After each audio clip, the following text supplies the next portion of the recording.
নমস্কার বন্ধুরা, সন্ধ্যার টিফিনে ঝটপট বানিয়ে নিন এই খাস্তার রেসিপিটা। তো তার জন্য প্রথমে কড়াইতে আমি কিছুটা সর্ষের তেল গরম করে নেব। তারপর ওর মধ্যে 1 চামচ পাঁচফোড়ন ফোড়ন দিয়ে আর 1 চামচ গ্রেট করা আদা আর স্বাদ মতন কাঁচা লঙ্কা আর পরিমাণ মতো নুন হলুদ দিয়ে এটাকে আমি একটু ভালো করে ভেজে নেব।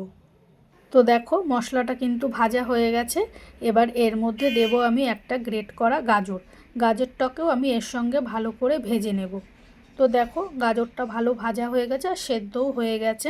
এবার এর মধ্যে দেব আমি দুটো সেদ্ধ করে রাখা আলু আর 1 বাটি ধনেপাতা কুচি আর স্বাদ মতন চিনি দিয়ে এটাকে আবার এর সঙ্গে ভালো করে মিশিয়ে নেব। তো দেখো পুরটা কিন্তু আমার রেডি হয়ে গেছে। এবার এটাকে একটা পাত্রে তুলে আমি ঠান্ডা করে নেব।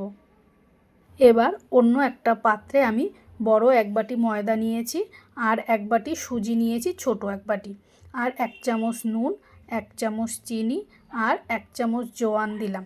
দিয়ে এবার ময়ামের জন্য দেব এখানে আমি 2 চামচ মতন সাদা তেল দিয়ে এই সমস্ত কিছুকে ভালো করে হাতে মেখে নেব।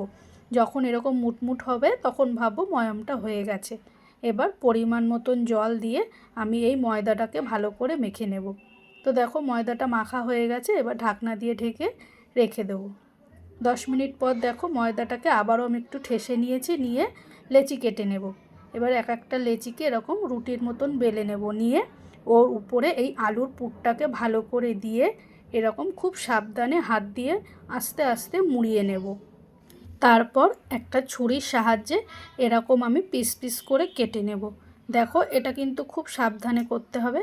তারপর আমি এরকম দুটো আঙুল দিয়ে চেপে এইভাবে শেপ দেব। দেখো আমার সবগুলো কিন্তু রেডি হয়ে গেছে। এবার তেল গরম করে এগুলোকে আমি আস্তে আস্তে করে দিয়ে দেব। এই সময় কিন্তু গ্যাসটাকে আমি কম রাখবো, উল্টে পাল্টে ভাজবো। তো দেখো উল্টে পাল্টে ভেজে নিয়েছি, আমার কিন্তু রেডি হয়ে গেছে। তো এগুলোকে আমি নামিয়ে নেব। দেখো বন্ধুরা, আমি এখানে এগুলোকে টমেটো সসের সঙ্গে পরিবেশন করেছি। তো তোমাদের কেমন লাগলো অবশ্যই জানিও।